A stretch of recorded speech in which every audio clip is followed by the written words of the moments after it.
자, 이번 시간에는 수동태에 대해서 다뤄보도록 하겠습니다. 선생님이 이때까지 줄곧 중요하게 설명해 왔었던 그 개념이 이런 거였습니다. 우리가 하나의 문장에는 반드시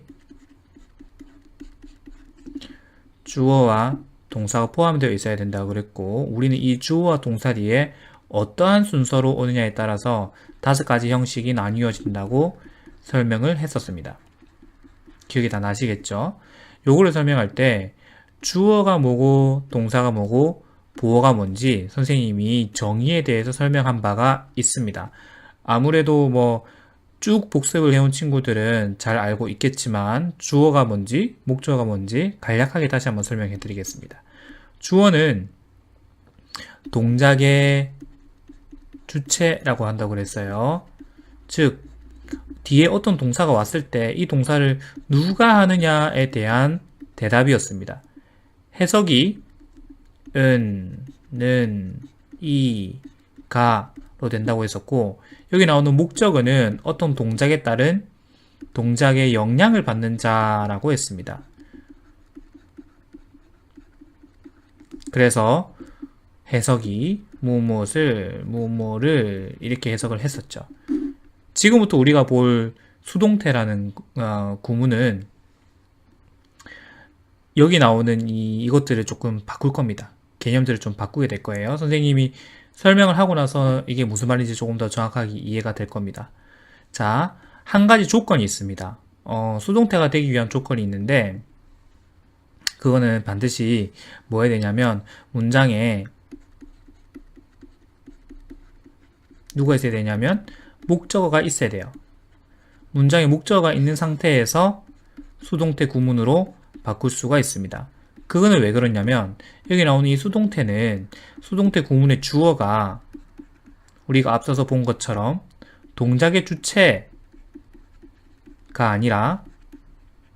아니라고 했습니다. 동작의 주체가 아니라 수동태 구문을 쓴 주어가 동작의 영향을 받는 자가 되기 때문이죠. 이게 무슨 말일까요?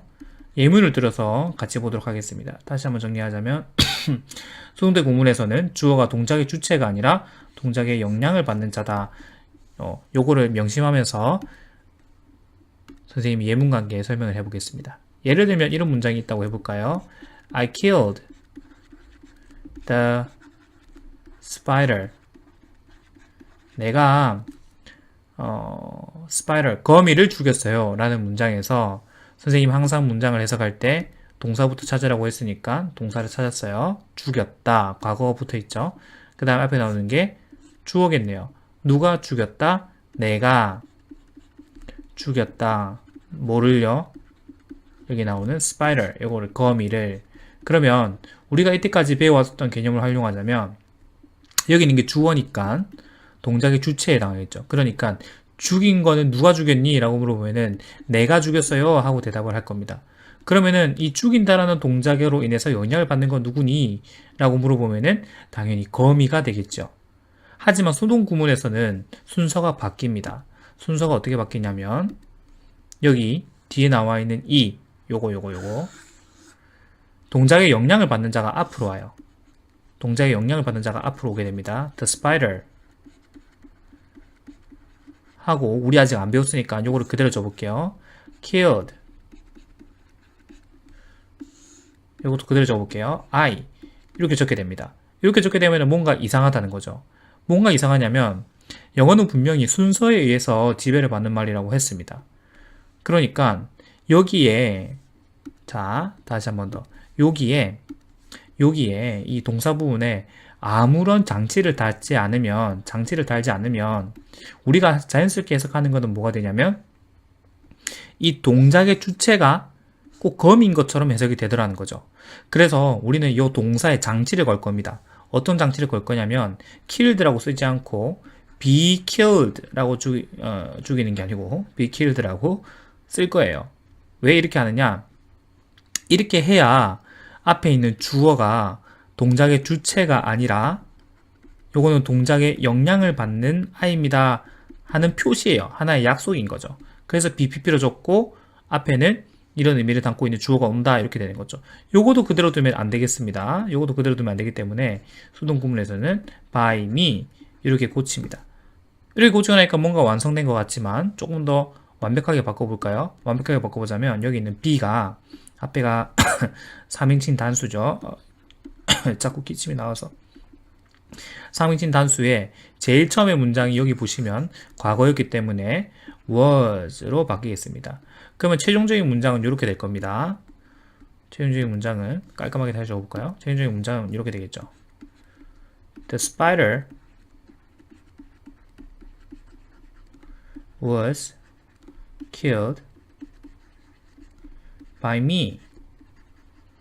여기 끝에 여기에 이렇게 by가 붙는 이유는 동작의 행위자를 나타내주는 전치사이기 때문입니다. 말이 어렵다면 해석을 이렇게 하시면 돼요. 무엇에 의해서, 나에 의해서 여기 있는 스파이더가 죽임을 당했다 이렇게 되겠죠. 자, 어쨌든 수동 구문은 이렇게 만드는 건데 선생님이 예문 만드는 걸 먼저 보여줬으니까 예문 만드는 거를 보여줬으니까 이 전반적인 규칙에 대해서 다시 한번 설명하겠습니다. 수동 구문을 만들려면 주어, 동사, 목적어를 갖추고 있는 문장이어야 됩니다. 이렇게 말해주면 선생님 3인칭만 되나요? 이렇게 물어보겠죠.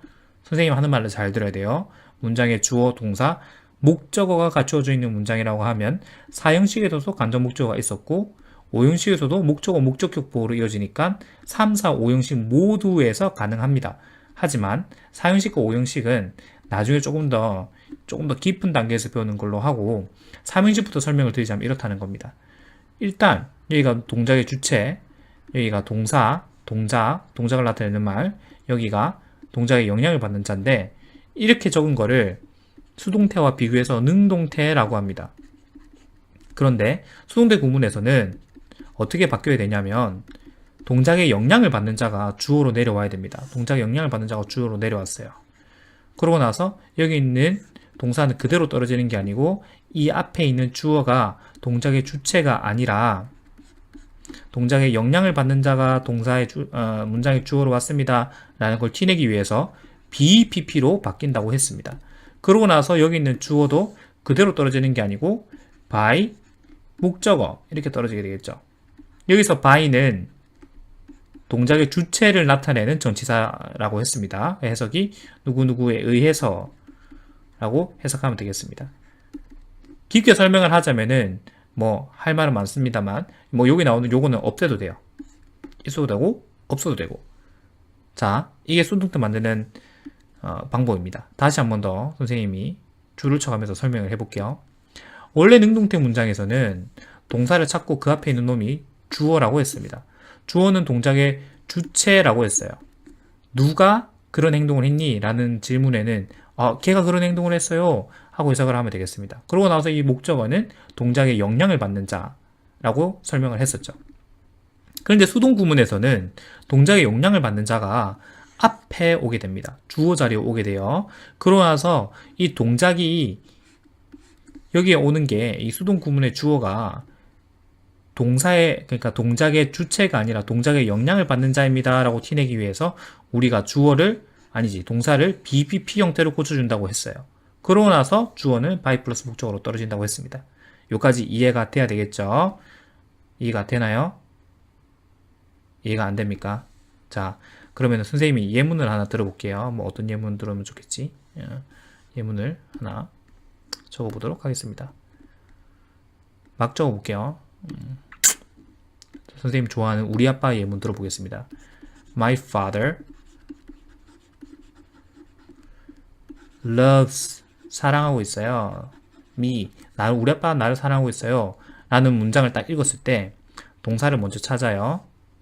동사가 여기 있네요. 그러고 나서 동작의 주체가 여기 있는 겁니다. 그러고 나서 여기 동작의 영향을 받는 자가 있겠죠. 우리는 지금 동작의 영향을 받는 자인 me를 주어로 세우고 싶은 거예요. me가 주어 자리에 오면은 I로 바뀌게 되어 있습니다.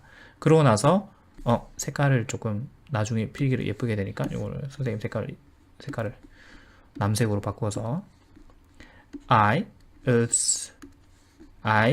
적고 여기는 loves가 beloved 바뀌어야 되고요. 여기 있는 my father이 by my father 이렇게 되겠죠. 어쨌든 이렇게 적었어요. 이렇게 적고 나면 끝이 아니고 여기 있는 비동사를 원래 문장과 비교를 해가지고 시제를 맞춰야 됩니다. 여기 있는 게 일단 1인칭이죠. 1인칭이고 여기 있는 원래 문장이 현재형이었기 때문에 I am loved로 고쳐야 되겠습니다. I am loved by my father 하고 by 플러스 목적격은 없앨 수가 있다고 했어요. 이 수동태 구문을 만들고 나서 해석을 어떻게 해야 되느냐 그런 가지고 고민한 친구들 되게 많은데 선생님이 일단 뉘앙스만 알려주겠습니다. 정확한 해석은 그 동사마다 다 달라요. 하지만 뭐 우리가 지금 전문적으로 번역을 할 게 아니기 때문에 이렇게 해석을 뉘앙스를 담아서 하시면 좋을 것 같아요. 내가 만약에 어떤 문장을 쫙 읽어 내려가는데 이 중간에 BPP가 보였다. 그러면은 요건 어떻게 해석을 해야 되냐면 당했다 이렇게 생각해야 됩니다. 당했다. 그리고 앞에 나와 있는 주어는 누구누구가 라고 해석해야 되겠죠. 누구누구은 이가 우리 배웠지 않습니까? 누구누구은 이가 당했다 이렇게 해석을 해야 됩니다. BPP를 보는 순간 당했다 하고 떠올려야 됩니다. 왜냐하면 이거는 수동태이기 때문이죠. 뒤에 by 플러스 목적격은 있을 수도 있고 없을 수도 있다고 했으니까 뭐 굳이 찾아보지 않으셔도 됩니다. 뭐 있으면은 땡큐, 없으면은 어쩔 수 없고. 그러니까 주어를 동사를 항상 먼저 찾으세요. 찾았는데 여기 BPP가 보여. 그러면은 당했다 이렇게 하고 그 앞에 있는 주어를 찾아서 누가 당했다 이렇게 가셔야 되겠습니다. 자, 여기까지 하면 이제 대략적인 수동태의 개념을 잡는 거예요. 그런데 4형식과 5형식의 수동태는 설명하지 않았어요. 4형식과 5형식의 수동태는 조금 더 복잡합니다. 그렇기 때문에 3형식의 개념을 정확하게 잡고 나서 선생님이 뭐 나중에 문장을 보여줄 기회가 있으면은 4형식과 5형식의 문장에서 어떻게 수동태가 쓰이고 어떻게 받아들여야 되는지 또 어떻게 해석하는 게 정확한 건지 알려드리도록 하겠습니다.